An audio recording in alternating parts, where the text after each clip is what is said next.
Hello, everyone. Welcome to those of you who are connected to us via Zoom, and especially to our distinguished panelists with us here today. These are all very accomplished individuals, but by way of a brief introduction, Dr. Bimala Poudyal is a member of parliament and a former foreign minister of Nepal. Dr. Saber Chowdhury is also a member of parliament from Bangladesh and honorary president of the Interparliamentary Union, IPU. Ambassador Shafqat Kakakhel from Pakistan has served his country's diplomatic missions in Lebanon, Egypt, Saudi Arabia, India, and Kenya, and he is also a member of his country's climate change task force. Dr. Deepshikha Sharma is a climate and environment specialist at the International Center for Integrated Mountain Development, ICIMOD, here in Kathmandu, where she's also technical and policy lead for UNFCCC and COP. And my name is Kunda Dixit. I'm a journalist based in Kathmandu, from where I'm speaking now, as well as my dog. I have to get rid of him in a while. And I'm with the Nepali Times newspaper here. May I ask Dr. Manjeet Dhakal to give us a brief introduction to this event? Thank you, Kunda. Good afternoon. Greetings to all our well-wishers in South Asia. It's my pleasure to welcome you all at this inaugural webinar series hosted by Climate Analytics South Asia Office, featuring the distinguished panelists from the region. Climate Analytics, as you all know, is a global organization with headquarters based in Germany and with our offices in Africa, Caribbean, Australia, US, and South Asia here in Kathmandu, where I am. I lead the regional office as a director of Climate Analytics South Asia. Our mission is to empower communities and countries, individuals on the front line of the climate crisis. We have been working closely with least developed countries and small island developing states since the foundation of this organization. In South Asia, we have been active for nearly a decade. Recently, we decided to open the office here in Kathmandu to intensify our engagement. And just to set the context to our discussion today, as we are aware, the IPCC latest report has labeled South Asia as one of the global hotspot in terms of human vulnerability. And we understand this vulnerability can be further heightened with the level of climate sensitive livelihood that we have in the region. However, on the other side, we are also aware the region has a great potential in terms of low carbon transformation in line with the Paris Agreement goal of limiting temperature rise to 1.5 degrees. And this can be unlocked with the adequate international support and many initiatives that has been taken in the region in terms of the reducing the dependency to the fossil fuel, the promoting renewable energy, adaptation-related initiatives, the forestation, and so on. Our office here in Kathmandu will serve as a central location for the region, and we will continue to offer the scientific, technical, policy, and other legal assistance to our stakeholders on this broader area related to mitigation, adaptation, and loss and damage. Today, we are delighted to have a representative from Bangladesh, Pakistan, and Nepal, including the regional intergovernmental organization ICIMOD. We'll hear more from our panelists about the expectations for COP28, as well as the lesson learned and the positive initiatives that has been implemented in the countries that can motivate the global community to take immediate action to address climate crisis. We'll hear more from the panelists, but I think as we all know, the devastating flood in Pakistan served as a warning to the global community in terms of the importance of taking action to combat climate change. Bangladesh and Nepal has been a pioneer of leading and providing the adaptation and loss and damage related solution to the global community. ICIMOD plays an essential role as an intergovernmental organization assisting countries and presenting the solutions. So yeah, we look forward to the discussion today. But just to note that in future and in lead up to COP28, we plan to continue the webinar series focusing on the regional priorities and how we can contribute to the global discourse. So we also look forward for your advice and suggestion on the topic to be prioritized in the upcoming webinar. For now, let me hand over to Kunda Dixit to take us forward and moderate the session. Thank you. Thank you, Mr. Dhakal. Thank you also to Climate Analytics for organizing this important event and the honor of being able to moderate this. To set the ground, let me just begin by reminding all of us of the fact that the Indus Ganga Brahmaputra basin is an integrated ecosystem. And all the countries from which the panelists are here today from are part of this basin.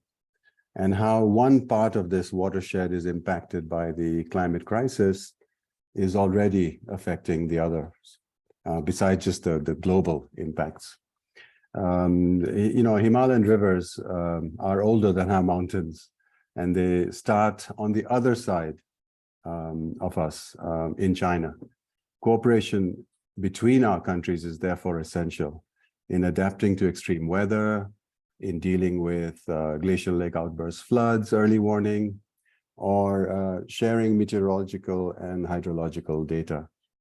And as the floods, heat waves, wildfires, and weather extremes of the past years in this region have shown, we do not just need to adapt to future crises, but already have to deal with unprecedented destruction.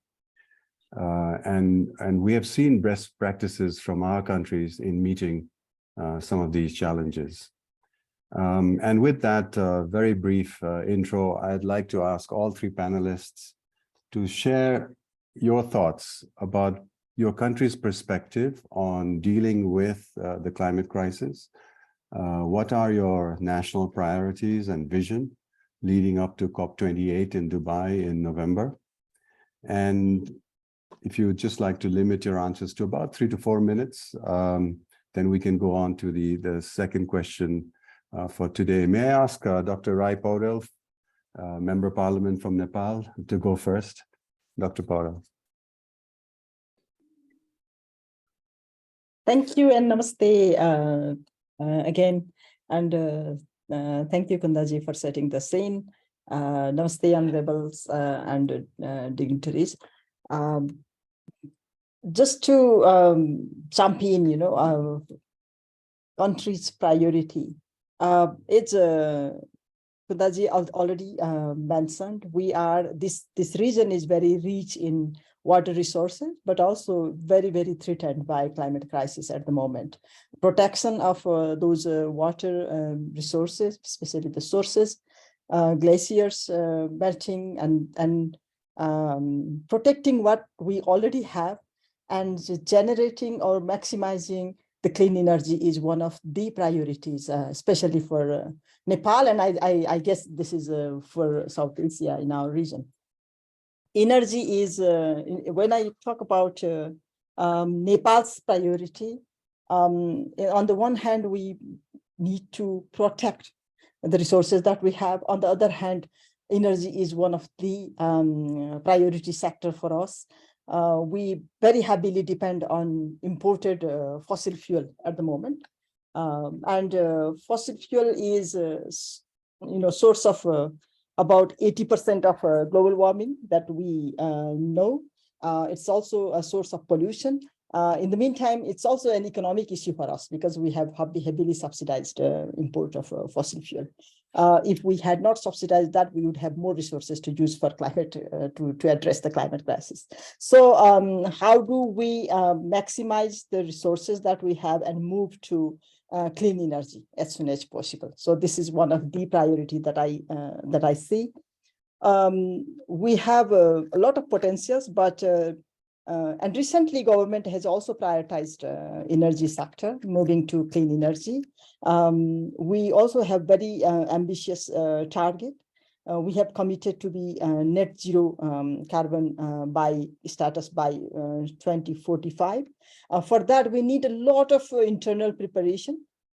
Till now, we are moving very, very slow in terms of electrifying our transport system, in terms of electrifying our cooking arrangements, in terms of generating the energy, clean energy, transmitting them, and utilizing them, diversifying the use of those energies. These are very important sectors, and this is one of the priority that I see from my internal perspective. Similarly, we have another priority that, as we already know, Nepal and Nepalese are increasingly finding themselves on the front line of climate change impact. And we have very limited emissions, but we are experiencing many difficult extreme weather events at the moment. It has both impact. It has impact on local people's livelihood, as well as it has impact on economy overall. Country is very, very disaster prone at the moment. We have a huge disaster. So how do we prepare ourselves is one thing, but another thing is the limited resources that we have is it's very difficult to manage that resource, manage the preparedness for the disaster, as well as cover the huge loss that climate crisis has created to our country. So we talk about climate finance and making finance more grant-based. So this is one of the agenda we would like to take to the COP, because we know that in COP28 we will be discussing on loss and damage mechanisms. How do international communities help us to access to those compensation? When we talk about those things, we cannot use the resources that we allocate for development. We cannot use that to cover the loss of the climate crisis. And that's why we probably lobby. And we as South Asian countries, all I think at the regional level, we must lobby for the better resources to be allocated to South Asia, as well as those resources to be grant-based, not the loan-based or competitive grant. So these are the two things that we would like to take. But internally, what also I want to raise is that the South Asia is a home of a lot of diversity, because for me, the Nepal itself is a laboratory, a very perfect place for climate change related research, studies, and outreach testing of mitigation and adaptation measures. So the country and the whole region is very rich in terms of agroecological diversity, biodiversity, and caste and ethnic diversity that leads to diversified knowledge and skills that are actually can be used for making the communities more resilient. But we do not have properly utilized that asset that we have in the region.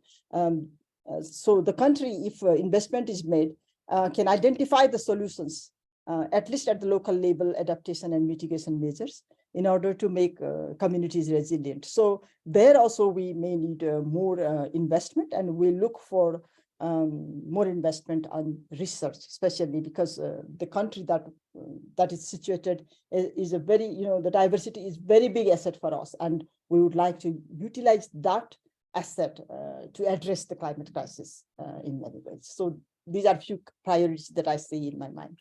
Thank you.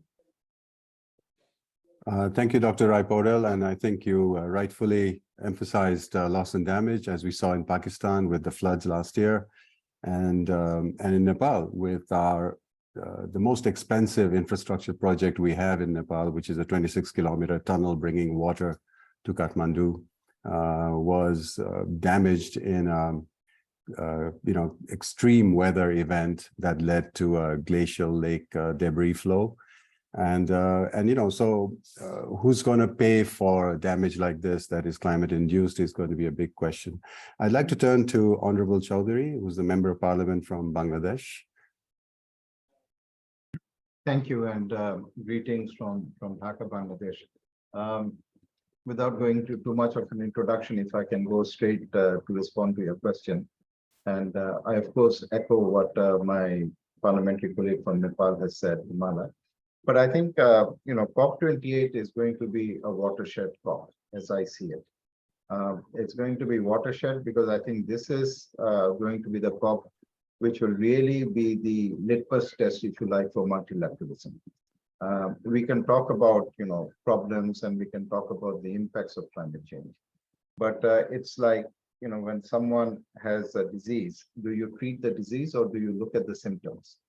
And I think we need to look at the disease in itself. And the fact that we have not looked at the disease is really why we are where today.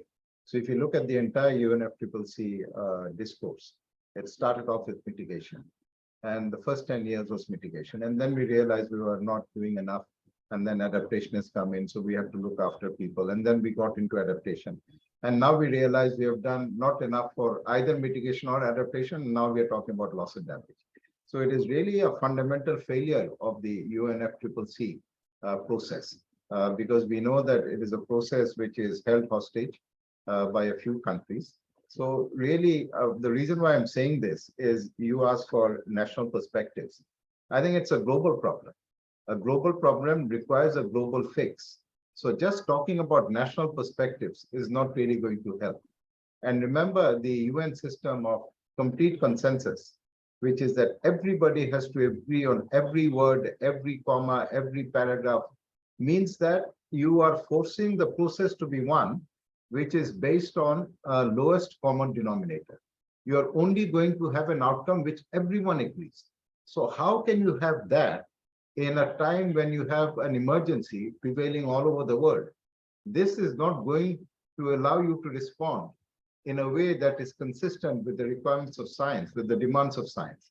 So we keep on saying 1.5, but we all know very well that we are headed for 2.6, and 2.6 is a global average.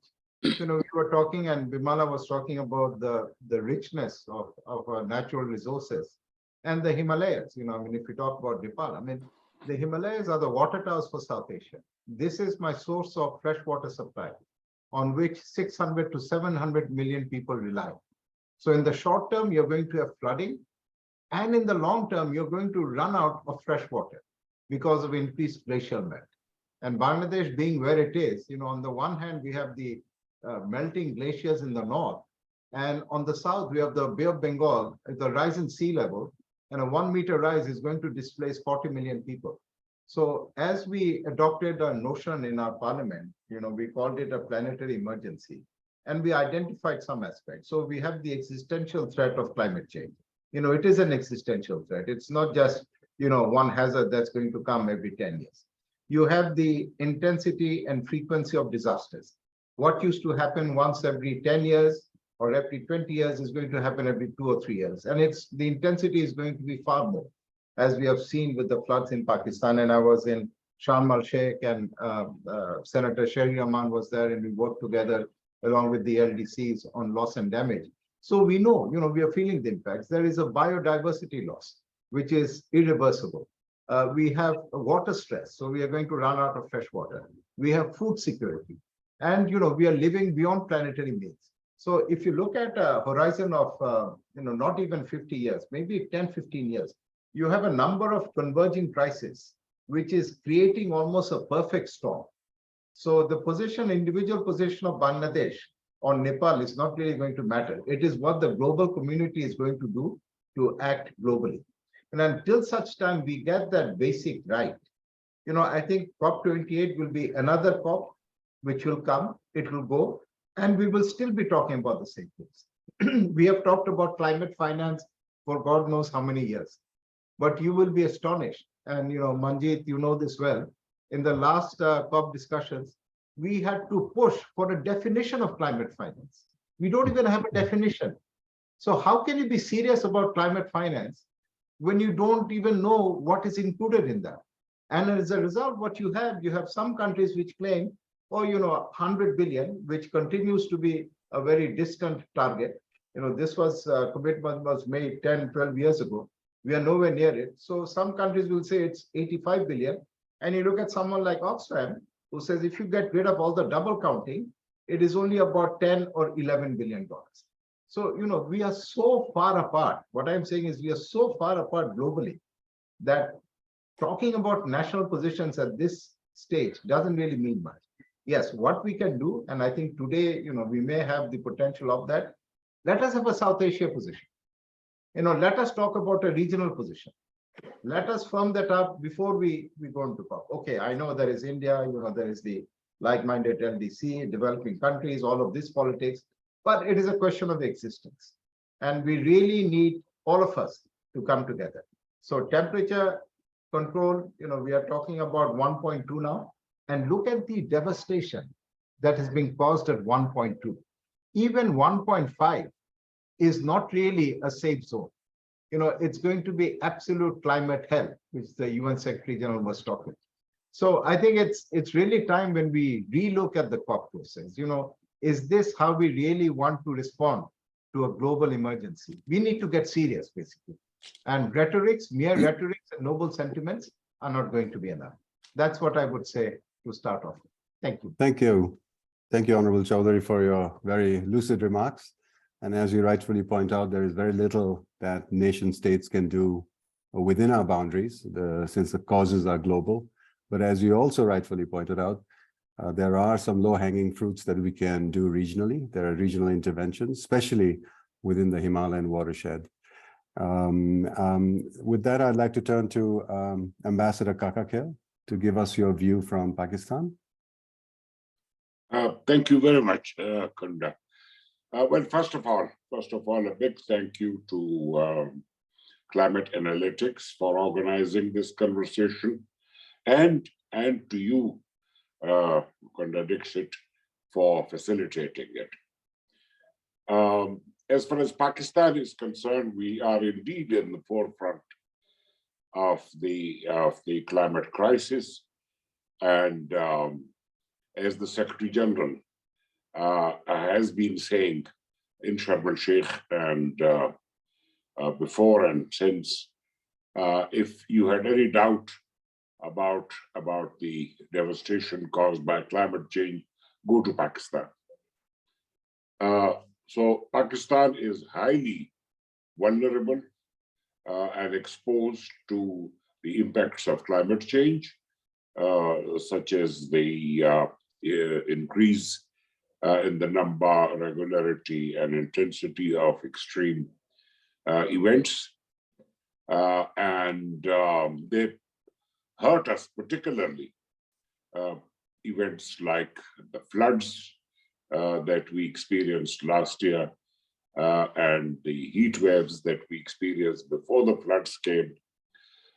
Because we are a large country and a poor country, a developing country with a high population growth rate and critically dependent on agriculture, which depends on irrigation for which fresh water will be extremely important.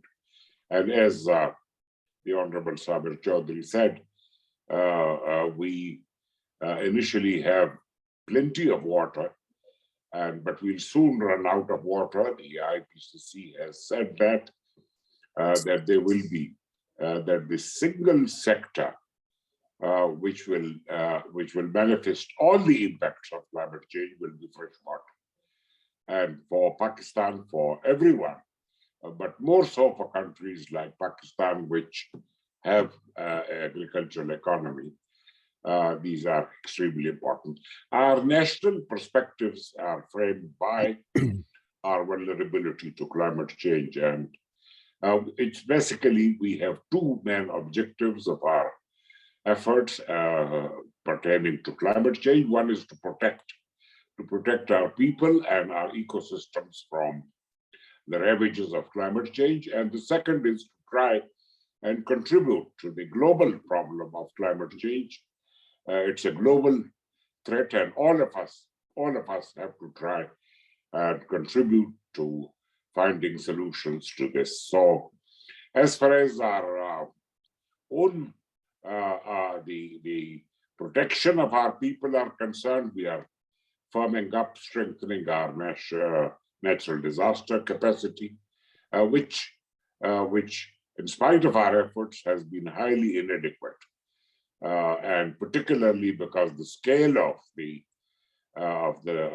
extreme event that we experienced last year, 33 million people affected, almost 1/3 of the country was covered by water, infrastructure, massive destruction, millions of acres of standing crops were destroyed. So basically, we are trying to organize our early warning system, our disaster management system. That is our immediate priority. As far as the global problem of climate change is concerned, we have done reasonably well through two efforts, basically. In energy, we are trying to promote renewable energy, hydropower, and solar and wind energy in order to reduce our dependence on fossil fuels. We are also trying to better protect our forests and mangroves, as well as to take a better care of our national parks. So these are the broad features. Of course, our main effort is also to bring out greater efficiency in our agriculture, so that when we are faced with less water, we don't have to starve. So that is basically our overall perspective. We go to COP28 with a clear understanding that COP has to deliver the operationalization of the loss and damage mechanism. About 2 to 3 days ago, the first meeting of the Transitional Committee took place in Luxor in Egypt. They're going to have 3 more meetings and to frame recommendations that will be adopted. So we hope that COP28 will be the COP that sees conclusion of this debate that has gone on since the global dialogue on climate change began. The second thing is we'll see a global stock take, and that is where the issues that Honorable Saber Chowdhury raised, the inadequacy of international solidarity, which is expressed in terms of the fact that the ceiling for climate finance, which was mentioned in 2009, $100 billion to be mobilized by the developed countries, has not been achieved. The maximum we got, or that was contributed by developed countries, was 83 billion. And out of that, the amounts allocated for adaptation were very, very small. And we are also in the Dubai or COP28, there's going to be a discussion on the global goal of adaptation. And I think that's extremely important. The IPCC has emphasized that point in its 6th assessment report. So we go also with very clear ideas, and we are going to work with other developing countries on ensuring that the global goal on adaptation responds to our needs. The other issues, of course, there's going to be the global partnerships on energy and others.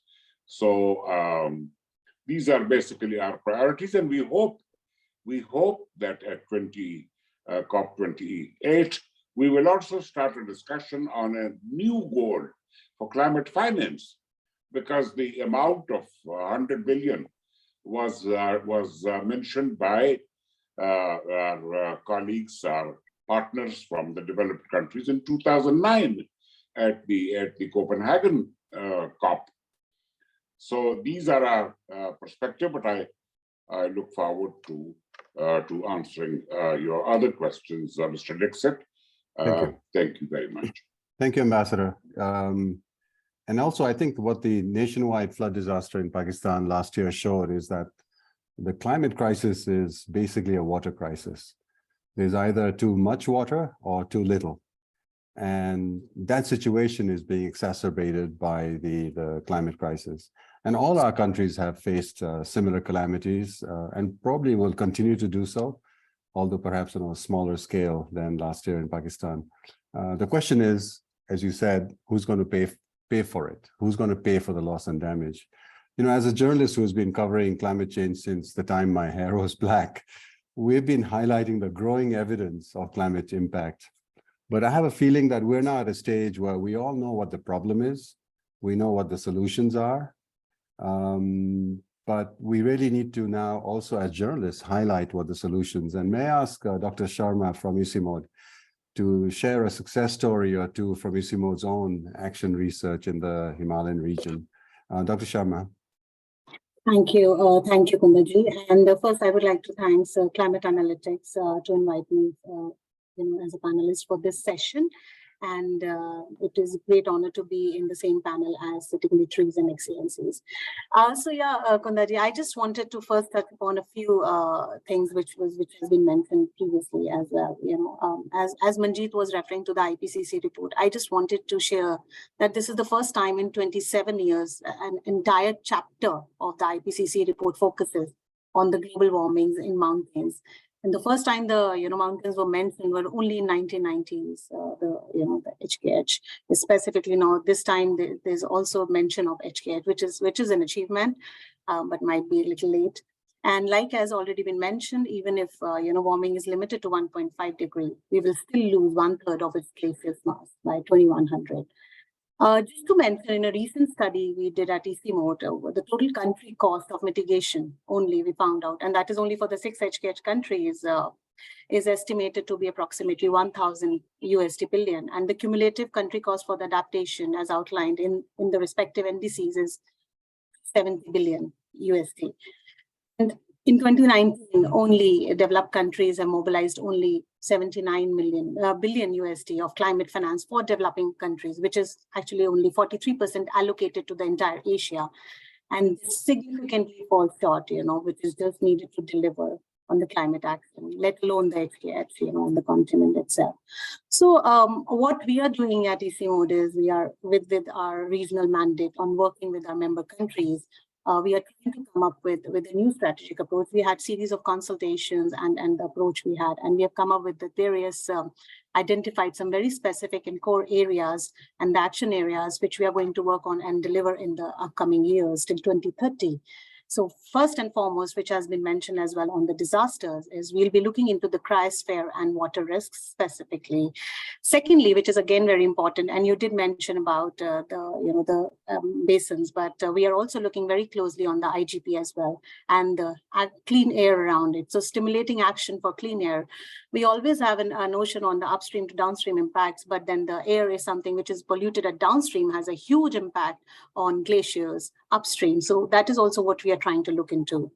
Then one of the main aspects from the livelihood perspective also and economies. So where we are looking into specifically working very closely with the Nairobi Work Program and the LACI on identifying those solutions, prioritizing the gaps, as well as the need and the knowledge as well. Then we are looking into restoring and regenerating landscapes. We have an opportunity to work very closely with the government of Nepal as well on upcoming IPBS and NDSAPS process. And then finally, what Honorable Minister mentioned about the regional aspect. So this is something which we are looking into very strategically and taking it very seriously and collaboratively, is developing a regional mechanism for in a way to build the institution for furthering, enhancing and strengthening cooperation and collaboration. So the idea here is we already have at ICIMOD from our 2019 work, which was done, which we call as HKH, assessment report. After that, we had a series of consultations and we have a high-level task force mechanism, which is there. So each member country has a representative, which works with ICIMOD, and we take their inputs to strengthen this regional cooperation. And so we had the first ministerial summit way back in 2020, and now we are hoping to have another one in 2023. So that is the regional aspect which we are looking at. And lastly, is we are also looking at strengthening the global leadership in sustainable mountain development. So what we are trying to achieve here is, with our evidence and the policy work, we are taking it to the next level on regional cooperation and advocating for the mountains at the global forums. So just giving you some of the, since you mentioned about our experience and some bit of our work, how it can be related and linked to the action, is that when we started our work for COP26, I would specifically like to mention the journey. So the evidence was based on the research done on different aspects of the mountains, whether it is pertaining to livelihoods, landscapes, transboundary issues, disasters. And then we went for the COP26, which was from HKH to Glasgow campaign. And there we had a kind of a messaging around that HKH in itself is pulse of the planet. It is, and we're also looking into how we can strengthen the investments for the mountains towards in this region. So one of the success is that with our work with the evidence as well as policy influence, we were able to get endorsement and support from our regional member countries to develop this investment framework further and strengthen it. So moving on to the next year, we have started developing, we have had series of consultations, and now with the new aspects of looking into the loss and damage, that is also a new thing which has been added to our portfolio, which we are looking at from the regional member country perspective. This is really nice to have this panel right now and the discussion, because recently, last month only, we did a series of consultation with our regional member countries, and for actually to build our a roadmap for COP28, that how we can take forward a unified voice. Some of the very key important aspects is like what Honorable Ambassador was mentioning is, stock taking, which we are looking very diligently as well and focused upon. So we'll be working upon two things in going forward, is the transboundary risks and also the climate finance and aspects, basically how we can have more investments for the HKH. Then secondly, what we are looking at is also, like I mentioned, upon the air pollution aspects.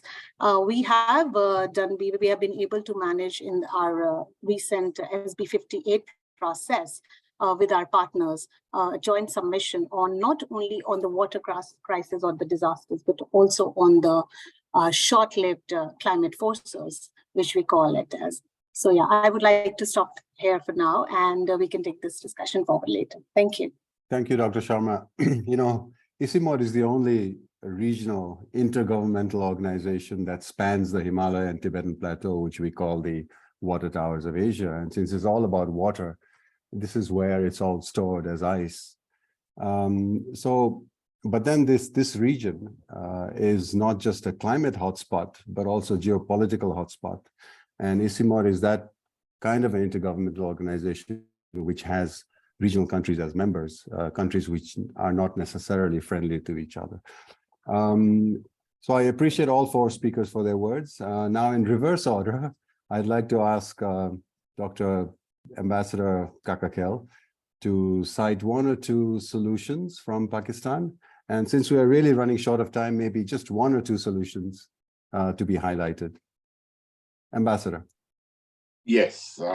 Well, before I answer your question, I'd like to pay a tribute to ICIMOD for its tremendous work in regard to about the glaciers, about the mountain communities, and also about the nexus between water, energy, and food security. And with the apparent demise of SARC, ICIMOD is now the only organization, the only forum where countries have been cooperating, have been meeting, experts have been meeting, and there are also research projects which bring South Asian countries together. We hope that its efforts will succeed and will continue, will be strengthened in future. As far as our success stories is concerned, I'd like to believe that our energy policy, which puts a lot of emphasis on renewable energy, is something that South Asian countries are already doing that. But what we can do is to is to cooperate across the borders for the promotion of renewable energy, because we are all importers of fossil fuels. And if we reduce our dependence on fossil fuels, we save the urgently needed foreign exchange. So as far as hydropower is concerned, we can learn from each other's best practices, how to make hydropower small dams, particularly because large dams have problems. In the area of renewable energy, there is a lot of potential for cooperation in the local, in the regional production and trade in the equipment for renewable energy. At the moment, all of us are importers of, except India, which produces substantial quantities. Most of their renewable energy equipment is produced locally, both solar and wind. But there's a need for regionalizing this cooperation, for promoting this cooperation across the region. And overall, what we basically need to do is we need to put greater emphasis on regional cooperation, consultation, learning from each other in disaster management, because we are a disaster-prone region, as was highlighted by the IPCC. So unfortunately, since the postponement of the summit in 2016, SARC has virtually come to an end. We have to do something to resuscitate SARC. I don't think it will be easy to found a new one. So it's better to start with something which has a lot of institutional memory, a lot of heritage, a lot of documentation. Already, all we need to do is to give a political push, a political will to implement our own decisions, the decision of our leaders. So that will be my plea. Learn from one another and cooperate across the borders. Thank you, Ambassador. And we're all in this together. Honorable Chowdhury, shall we go to success stories from Bangladesh? Thank you. I think one of the first is at a conceptual level. We have tried to look at disaster risk reduction and climate change adaptation to the same lens. If you look at it, because we have limited resources. So how do you get the maximum bang out of the dollar that you spend? And so, if we find that we try to combine the two approaches, risk reduction and climate change adaptation, it's going to make you more resource efficient.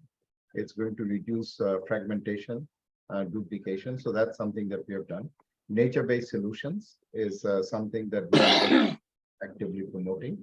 So, forget about being at war with nature. How can we be at harmony with nature and how we can leverage natural resources? I think that's been there.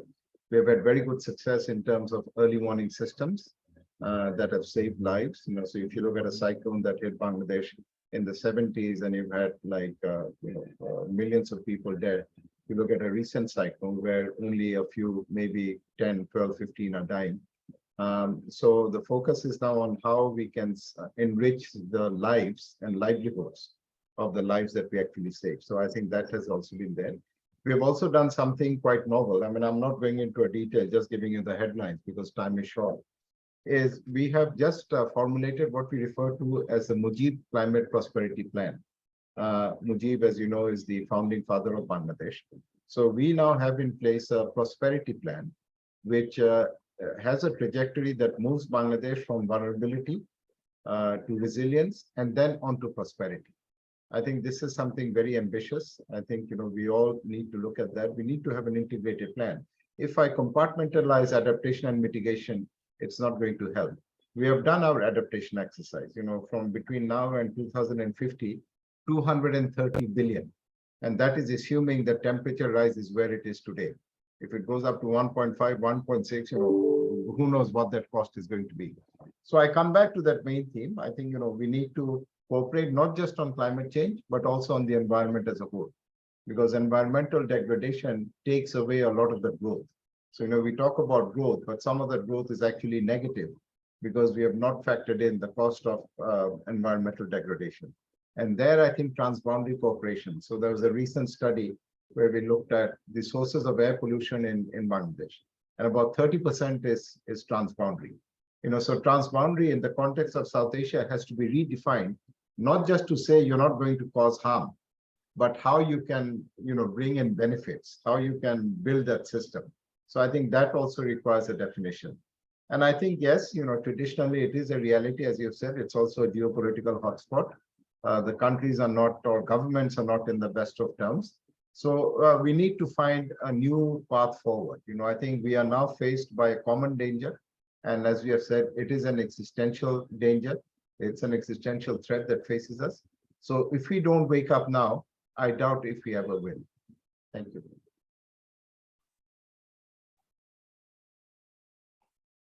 You're muted. Thank you, Honorable Chowdhury. I think you've highlighted the fact that there are things that nations can do within their boundaries as well. And Bangladesh was a prime example with those success stories. But the transboundary emission control, which would not just improve our health, but also the fact that a lot of the melting of the glaciers in the Himalaya is being caused by soot deposition. And so this is something that we can all do immediately without waiting for global action. Dr. Rai Poudyal, any noteworthy solutions we can share from Nepal? I think we all countries are somehow have the similar type of good practices in our region. For Nepal, I would just focus on two things. Just a few examples, like Nepal's 2020 climate action plan that has highlighted forestry sector and generation and utilization of clean energy that are important for us. As you know, for the mitigation side, Nepal has already achieved its target of maintaining 45% of total area of country under forest cover. And most of the forests are under community ownership. Their forests are being managed by local communities without compromising the use and utilization of forest products. So that is one of the good models that we have in Nepal. And that is highly commendable, but the issue related to that is how those local communities will benefit from the contribution they have made for carbon sequestration. So this is one issue that we still need to work on, how the different types of climate finance mechanisms reach to those people who have been working hard to save the trees. Another important is, I already mentioned the national priority is generation and utilization of clean energy. And we do have some success stories in this line as well.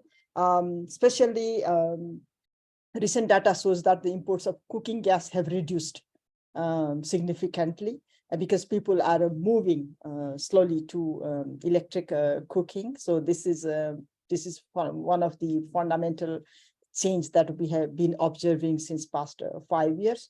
The decline can be ascribed to the NDC's goal of encouraging electric cooking.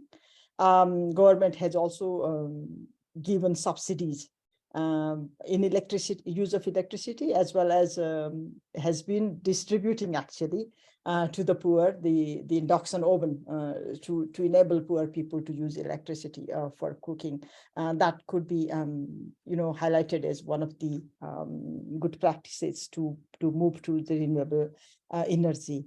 Similarly, there is a really good emphasis being given not only to generation, but also having inter-country connectivity, regional connectivity in terms of energy transmission. So that is another good practices that is moving.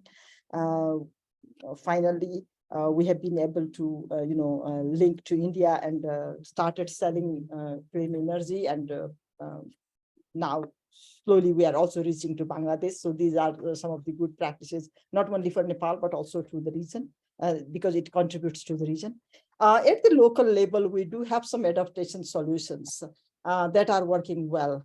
At the policy level, I had done a very quick policy mapping about 1 year ago, and what we have observed is Nepal is very good in terms of making so many policies. So the climate change related policy frameworks are really strong. What is lacking is more implementation of those policies and documentation. Meanwhile, at the local level, we do have small climate change solutions that have been identified in different levels. The weather forecast system has been working quite well compared to before. And then we do have, the agriculture insurance scheme for the people, considering that the farmers are very highly vulnerable in terms of climate change. We do have, some technologies and some tools that are climate friendly, especially water saving technologies, energy saving technologies, labor saving technologies. These are the things that are being tested at the ground, but they are not yet to the scale that we could take to out. One of the important things that I saw during the Samil Sheikh from Nepal's contribution is civil society's very active engagement as an alliance, and bringing mountain women's voice to the IPCC level, so that it not only shows the gendered impact of climate change, gendered vulnerability of climate change, but also drawing attention of the global actors in terms of, again, the vulnerability and their role to support us. So some good aspects I have seen from the civil society front as well. But yes, we need to do a lot of things to exemplify. Thank you, Dr. Rai Poudyal. We're really running out of time. As you said, there are some policies in Nepal that turned into good implementation, and that is, as you mentioned, the community forestry success story, which, because it's a success, the media doesn't dwell on it too much. But the fact that 45% of our country is now forest, and the fact that it had doubled in the last 30 years, I think is not remarked enough. Without going into the more presentations, I just like to go directly into questions, and maybe direct the first one from Tala Bhatti, who asks, and maybe this one is for Dr. Sharma. How can we increase our regional cooperation for data sharing for transboundary risk? Since, as was mentioned, the Himalaya is a geopolitical hotspot. Dr. Sharma? Thanks, Kunda, for that question, and thanks, Alaji, as well. It's quite tricky since we are working very closely with government. It is very difficult to work on the data sharing aspects. But we are working on some of the river basins. So we do a more science approach rather than, instead of directly, because it is very, very, it's not only political, but it's also a kind of a mandate that the governments are not going to share the data. It's not only across the borders, but it is also within the countries as well. It is an issue. Especially on the water data as well as on the pollution. So what we do is we try to, have a more scientific approach, and we try to bring on that aspect more scientists and policymakers for the conversations. And so that's if you have been following any of the work done by ICIMOD in the past. Last year, we managed to did a regional air pollution workshop, consultative workshop with both Pakistan and India on board, and we called it as two Punjab in one atmosphere, and it was mainly being taken care by, we involved scientists as well as the policymakers and also some of the donor communities. So the idea is to have that approach as well, which then actually is very relevant for decision makers. Then and in order to get that evidence base very strong from both the aspects. So yeah, thank you. Thank you, Dr. Sharma. I think the next one maybe should be answered by Honorable Chowdhury. It's from Azhar Qureshi, and he asks that Some countries have already updated their NDCs, these nationally determined contributions submitted to the UNFCCC. Are we not going to commit collective suicide in this scenario by not taking immediate climate action required to stabilize climate change? So, I mean, I think the question is, are we doing enough as within countries as well? I think, if you look at the basic premise of the UN FCCC structure, we talk about common but differentiated responsibilities. I think the question is what each country is doing in context of its own responsibilities. And, if I look at, for instance, Bangladesh, and I'm sure Pakistan, Nepal can make the same statement, we contribute about 0.4% of global emissions. So we are not really supposed to be looking at emissions at all. And if I look at it, what is my actual emission? But then Bangladesh still has mitigation, and we have submitted our NDCs. And there are two submissions. One is if we just do it in terms of our own resources, and the other is what we can do in terms of technology and finance, what additional we can do. So yes, I mean, as I've said, you have to look at the source of the problem and not just the symptoms of the problem. And for that, you have to look at emissions. Bimala went on and talked about coal. I mean, if you want to stay within 1.5 degrees Celsius, there can be no new fossil fuel expansion. And Bangladesh has already said no to about 8 fossil fuel plants with a FDI of 12 billion. So I think, we are doing more than our share. And just to go back quickly to the first question that you had, is a very important question on data. Before we can share, and this is very important, we have to standardize and harmonize our data. Because data is only as good as the context in which it is produced. So I'm going to use a different standard to measure my data. So I think what we have to look at as South Asia to begin with is how can we harmonize our standards? Let us harmonize the standards first, and then let us start exchanging, because that is going to be a much more meaningful exercise. Otherwise, it's going to be, oranges, apples, and pears. So let's do it in terms of oranges. Yep. Thank you.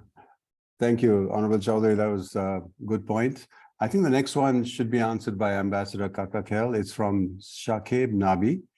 The global commitment of USD 100 billion, it was committed way back in Copenhagen, but there's a huge difference between commitment and actual flow of resources. Do you think there is an alternative solution to addressing climate finance, and if the private sector has a role?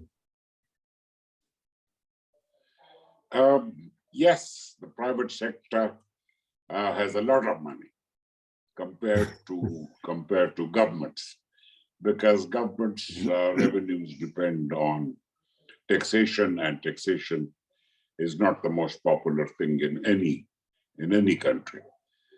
The problem is that we have to try and find a way that can establish a balance between our need for private sector's resources, capital, as well as technology, and